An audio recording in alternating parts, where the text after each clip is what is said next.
हूं आपके साथ वर्षा शर्मा और नजर डालेंगे उत्तर प्रदेश की खबरों की ओर। शनिवार को समाजवादी पार्टी के राष्ट्रीय अध्यक्ष अखिलेश यादव अलीगढ़ पहुंचे।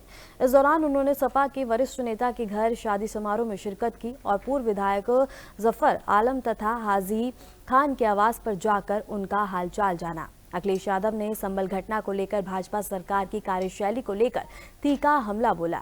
अखिलेश यादव ने भाजपा सरकार और प्रशासन को निशाने पर लेते हुए कहा कि समाजवादी पार्टी का डेलीगेशन संभल जाने वाला था, लेकिन सरकार ने इसे अनुमति नहीं दी।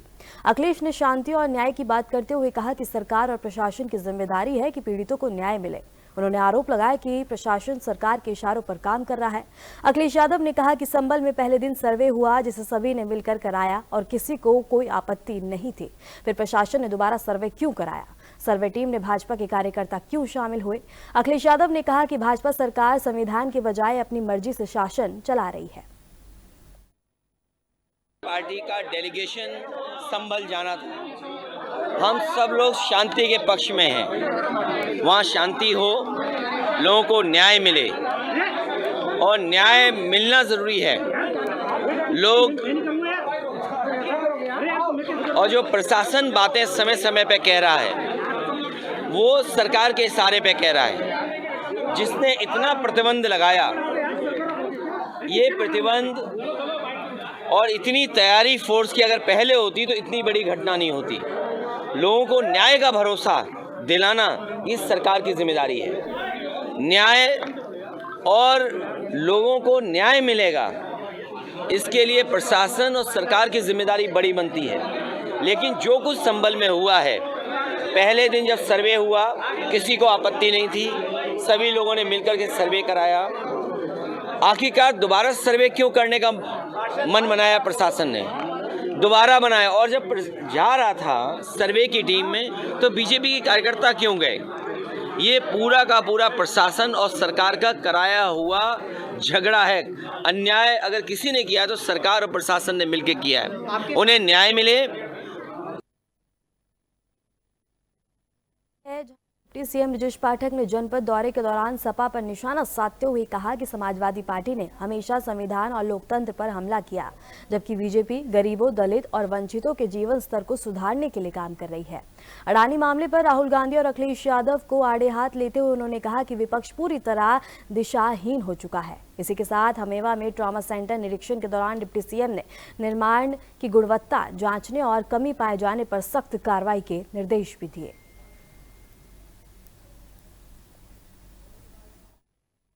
सेंटर गए थे, आपने ईंट से ईंट बजाकर ठोका है, चेक किया है। ट्रामा सेंटर की गुणवत्ता की जांच हमने किया है। हमने जिले के अधिकारियों को, जो मुख्य विकास अधिकारी मौके पर थे, उन्हें कहा है कि इसकी जांच पूरी तरह से गुणवत्ता की सैंपल भेज करके आईआईटी कानपुर से कराएं और यदि गुणवत्ता में कमी पाई जाती है तो कार्रवाई के लिए फाइल प्रस्तुत करें। अखिलेश यादव ने संभल में जो मरे हुए लोग, देखिए, 5-5 लाख रुपए देने का समाजवादी पार्टी के मुखिया पूरी तरह से डिरेल्ड हैं। जो संभल में दंगा हुआ है, संभल में जो गड़बड़ी हुई है, संभल में जो अपराधी हैं सब के सब समाजवादी हैं और वो उनके कुकृत्यों को ढकने का काम कर रहे हैं। हमारी सरकार की प्रतिबद्धता है कि हम संभल सहित पूरे प्रदेश में लॉ एंड ऑर्डर को मेंटेन करेंगे। किसी भी व्यक्ति को कानून से खिलवाड़ करने की अनुमति नहीं है।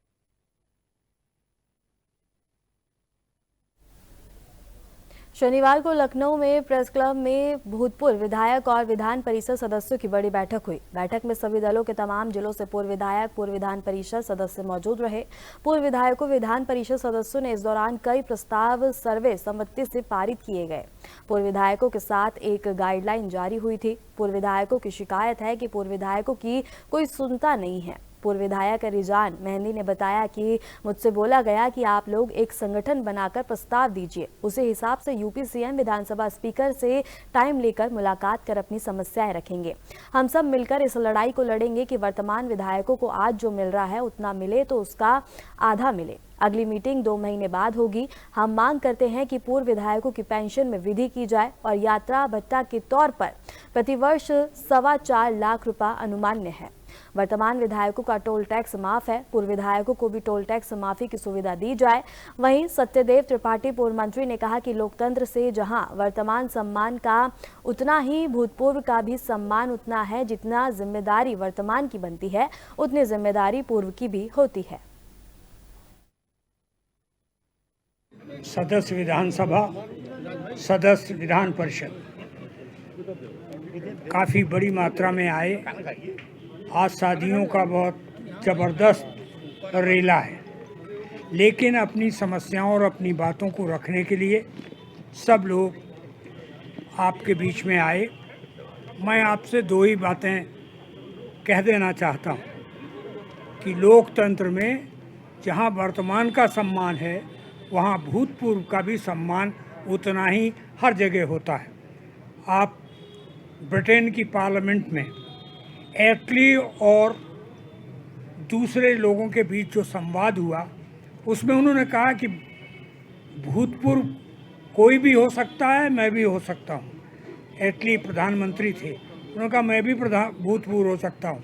तो भूतपूर्व भी उतने ही जिम्मेदार हैं जितने वर्तमान हैं। ऐसी स्थिति में अगली बार हम लोग जनवरी में सबकी राय लेकर दूसरी तारीख तय करेंगे।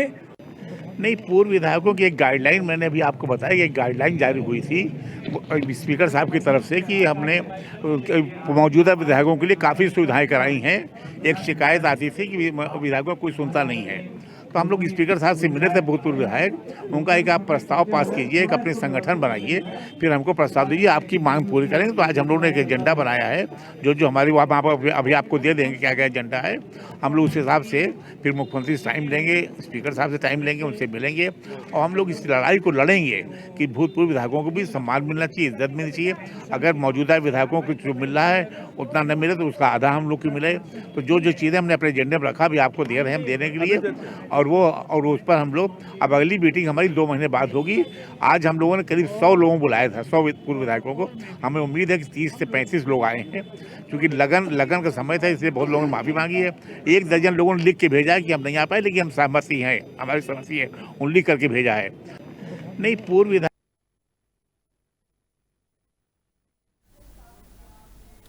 खबर गाजीपुर से है, जहां एसपी डॉक्टर इरज राजा ने बताया कि सीजेएम कोर्ट के आदेश पर 19 पुलिसकर्मियों पर दर्ज मुकदमा 24 घंटे में खारिज कर दिया गया।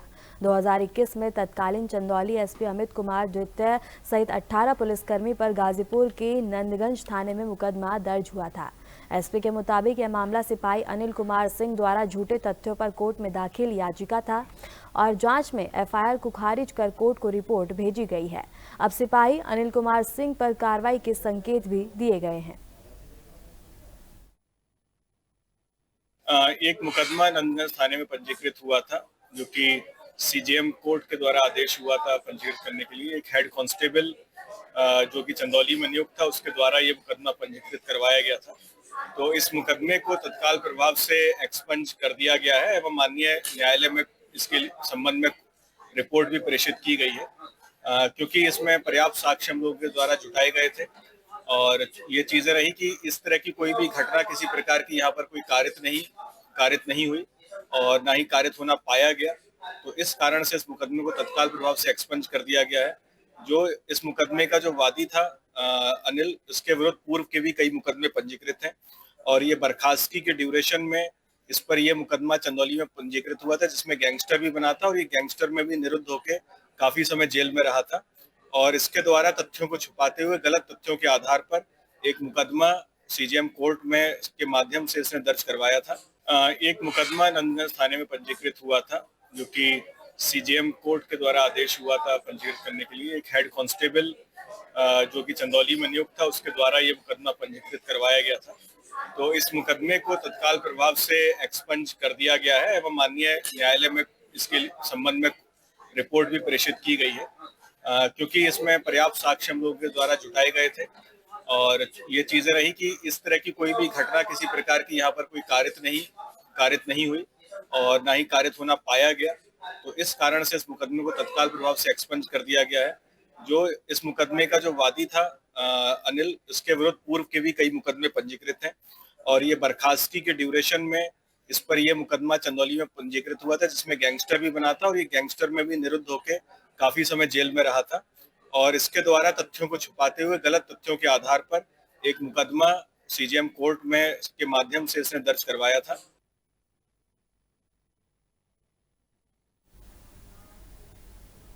खबर गाजीपुर बिजनौर से है, जहां धामपुर थाना क्षेत्र के सेंट रोड इलाके में दरोगा राजेश कुमार ने युवक को थप्पड़ मारा और गाली गलौज की। यह घटना घर के सीसीटीवी में कैद हो गई और वीडियो वायरल हो गई। बताया जा रहा है कि दरोगा युवक से बयान न देने से खफा था।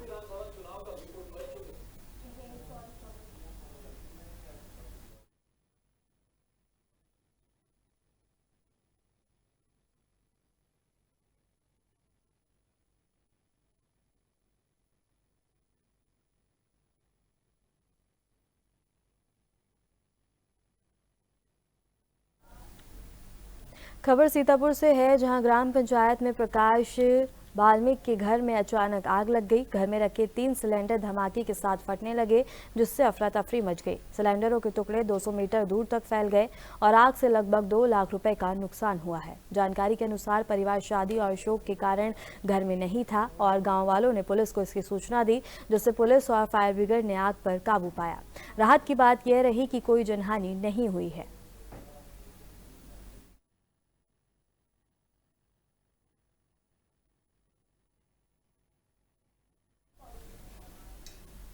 खबर श्रावस्ती से है, जहां नेशनल हाईवे 730 पर चौराहे के पास टेम्पो और जाइलो कार की आमने सामने टक्कर में 5 लोगों की मौत हो गई, जबकि 6 लोग गंभीर रूप से घायल हो गए हैं। घायलों को तुरंत अस्पताल भेजा गया, जहां डॉक्टरों ने उनकी गंभीर स्थिति को देखते हुए सभी को मेडिकल कॉलेज रेफर कर दिया। मुख्यमंत्री योगी आदित्यनाथ ने हादसे का संज्ञान लिया और मृतकों के परिवारों के प्रति अपनी संवेदनाएं व्यक्त की। उन्होंने अधिकारियों को राहत कार्य में तेजी लाने और घायलों के इलाज के निर्देश दिए। टोटल कितनी डेथ आई है अभी इस जगह पर, क्या जानकारी है? ये मोहिनीपुर के पास एक एक्सयूवी और एक ऑटो के बीच में भिड़ंत हुई है, जिसमें से अभी के जो आंकड़े हैं उसमें 5 की डेथ की पुष्टि हुई है और बाकी 6 उपचाराधीन है। टोटल कितनी डेथ आई है अभी इस जगह पर, क्या जानकारी है? ये मोहिनीपुर के पास एक एक्सयूवी और एक ऑटो के बीच में भिड़ंत हुई है, जिसमें से अभी के जो आंकड़े हैं उसमें 5 की डेथ की पुष्टि हुई है और बाकी 6 उपचाराधीन है। टोटल कितनी डेथ आई है अभी इस जगह पर, क्या जानकारी है? ये मोहिनीपुर के पास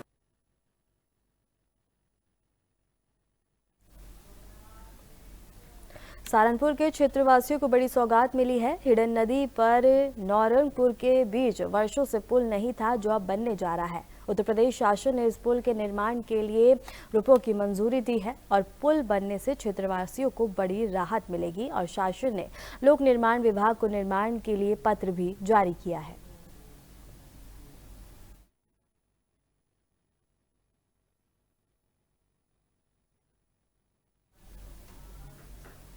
खबर प्रयागराज से है, जहां रविवार दोपहर प्रयागराज की चकिया कब्रिस्तान के पास खड़ी 2 वैन में आग लगने से हड़कंप मच गया। पहले एक वैन में आग लगी, जिसने कुछ ही मिनट में दूसरी वैन को भी अपनी चपेट में ले लिया। दोनों वैन अवैध तरीके से गैस सिलेंडर रिफिलिंग के लिए इस्तेमाल हो रही थी और स्कूली बच्चों को ले जाने में लगाई जाती थी। घटना के समय फायर सर्विस ने मौके पर पहुंचकर आग पर काबू पा लिया। गनीमत रही कि सिलेंडर नहीं फटे, वरना कोई बड़ा हादसा भी हो सकता था।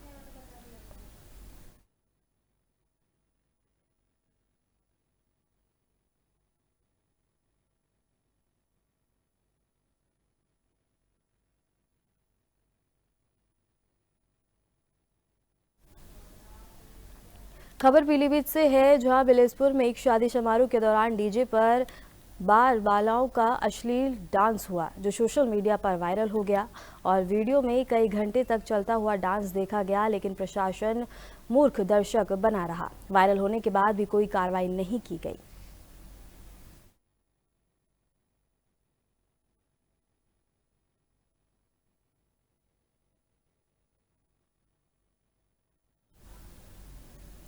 गोंडा में बजाज चीनी मिल प्रबंधन पर प्रताड़ना का आरोप लगाकर मैनीटेक्स ने सुसाइड कर लिया और मृतक की पत्नी की तहरीर पर यूनिट हेड और इसके साथ ही मैनेजर समेत 3 लोगों के खिलाफ मुकदमा दर्ज किया गया।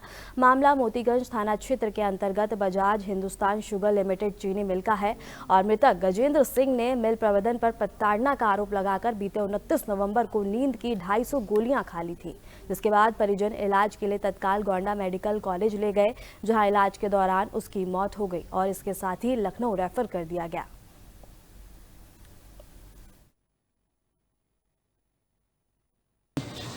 इन्हें इतनी मात्रा में लगभग 200-250 गोलियां होंगी। इतनी मात्रा में कैसे मिला ये मेडिसिन? इनके डिब्बे में रहता है ना इनका दवाई। अच्छा, रोज डेली लेना रहता है बीपी का दवा। हाँ। अच्छा, कहाँ से दवाई चलती है इनकी? लखनऊ से, अनंत चौधरी से। अनंत चौधरी से चलती है। और ये इतनी भारी मात्रा में मेडिसिन का वहीं लखनऊ से लाया आप लोग कि यहीं खरीदे? लाते हैं 1 महीने का दवाई। अच्छा, अभी हम गए थे 2 दिन पहले दिखा के मैं इनको दवाई, तो रोज भैया कैसे जाएं? अच्छा। इन्हें इतनी मात्रा में लगभग 200-250।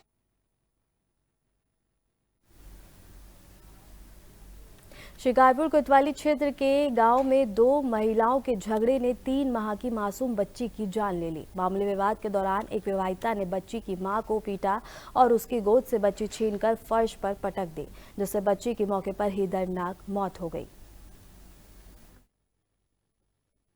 नाम है? मेरा नाम प्रकाश है जी। कहाँ के रहने वाले हैं? रहने वाला हिन्ना उठकाई हूँ। अब तो मैं, क्या घटना हुई है? घटना ये हुई है, परसों रात हुई थी। उसके बाद में सुबह भी कुछ कैंसर हुई है। मैं तो चला गया हूँ अपने काम पे मजदूरी करने। मेरी घरवाली के साथ हाथापाई हुई है। मेरी बच्ची गिर है, पटकी है, क्या करा है ये उन्होंने मालूम है। ठीक है जी। क्या माह की बच्ची है? ये करीब 3 महीना की है जी। अच्छा, तो उसकी मृत्यु हो गई है? मृत्यु हो गई उसकी। अच्छा, तो किसने पटक के मारा है बच्ची को? अंतिम ने। क्या पुलिस को सूचना दे दी गई है? हाँ जी, दे दी गई उसको। पुलिस मौके पे पहुंची है? हाँ जी, आ गई पुलिस। नाम है? मेरा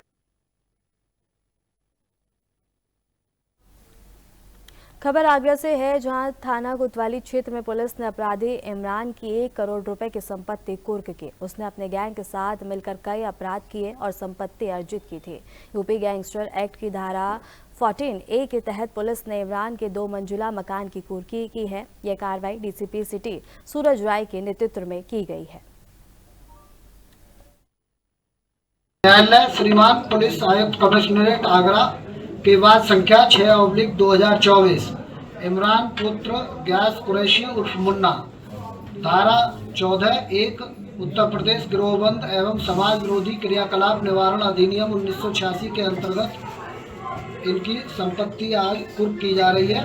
यदि इस बात से संबंधित कोई स्टे ऑर्डर किसी के पास हो तो वो कृपया उपलब्ध करा दें। देखिए, थाना हरि पर्वत पर पंजीकृत मुकदमा अपराध संख्या 299/24 जिसकी विवेचना थाना न्यू आगरा से की जा रही थी। इस अभियोग के विवेचना के दौरान प्रकाश में आया कि उक्त अभियुक्त इमरान ने अपने गैंग लीडर के साथ मिलकर अपराध करके अवैध रूप से संपत्ति अर्जित करके कोतवाली थाना क्षेत्र अंतर्गत एक 2 मंजिला भवन बनवा रखा था। तो धारा 14(1) यूपी गैंगस्टर एक्ट के अंतर्गत पुलिस आयुक्त महोदय के द्वारा नियमानुसार इस संपत्ति को जब्त करने का आदेश पारित किया गया और उसी के क्रम में आज हम सभी यहाँ एकत्रित हुए हैं। पूरे विधिक प्रक्रिया के द्वारा 14(1) उत्तर प्रदेश गिरोहबंद एवं समाज विरोधी क्रियाकलाप निवारण अधिनियम के अंतर्गत उक्त संपत्ति को आज उसकी जब्तीकरण की कार्रवाई की जाएगी।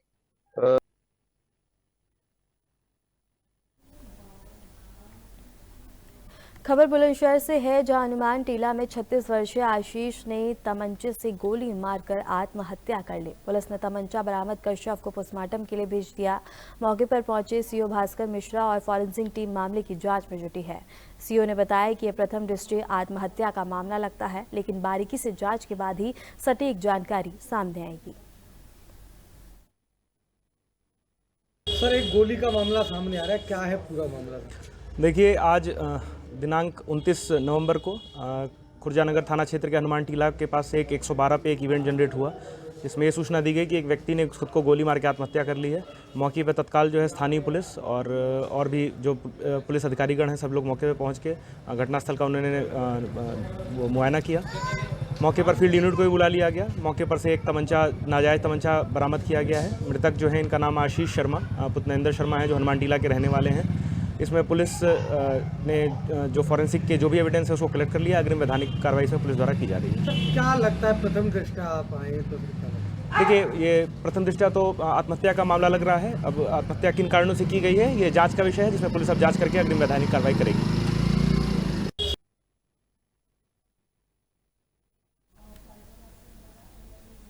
बिजनौर के थाना नूरपुर क्षेत्र में 2 दिन पहले हुई टीचर पवन कुमार की हत्या का पुलिस ने खुलासा किया है। जांच में सामने आया कि टीचर की हत्या उसके प्रोफेसर भाई शरद और कुलदीप ने शराब पिलाकर की थी और सोने चांदी के आभूषण चोरी कर फरार हो गए थे। पुलिस ने दोनों को गिरफ्तार कर लिया है और उनके पास से आभूषण और वारदात में इस्तेमाल लोहे की पत्ती भी बरामद की है। दिनांक 28/11/2024 को थाना नूरपुर क्षेत्र अंतर्गत धौलागढ़ गांव में पवन कुमार यादव नामक एक अध्यापक का शव उनके बाथरूम में संदिग्ध परिस्थितियों में मिला था, जिनके सर पे चोटों के निशान थे। पुलिस द्वारा इनका पंचायतनामा भरकर पोस्टमार्टम की कार्रवाई कराई गई। पोस्टमार्टम में मृत्यु का कारण shock and haemorrhage due to antemortem injury आया। रात्रि में ही इनके पुत्र आशीष की तहरीर पर कुलदीप यादव सनाब दयाराम निवासी रोहनिया थाना हिमपुरदीपा, जो मृतक का भांजा है, उसके विरुद्ध व अन्य के विरुद्ध हत्या का अभियोग पंजीकृत किया गया। आज प्रातः इनके परिजनों द्वारा बताया गया कि इनके कुछ जेवरात, मृतक का मोबाइल फ़ोन तथा कुछ कैश भी गायब हैं। इसमें अभियोग में सुसंगत धाराओं की वृद्धि करते हुए इसमें अन्य विवेचनात्मक कार्रवाई प्रारंभ की गई। विवेचना से इसमें 2 अभियुक्तों का नाम प्रकाश में आया, कुलदीप सनाब दयाराम निवासी रोहनिया और दूसरा शरद सनाब संतोष कुमार यादव, जो कुलदीप का फुफेरा भाई है। दोनों को हिरासत में लेकर के कड़ाई से पूछताछ की गई। दिनांक 28/11/2024 को थाना नूरपुर क्षेत्र अंतर्गत धौलागढ़ गांव में पवन कुमार यादव नामक एक अध्यापक का शव उनके बाथरूम में संदिग्ध परिस्थितियों में मिला था, जिनके सर पे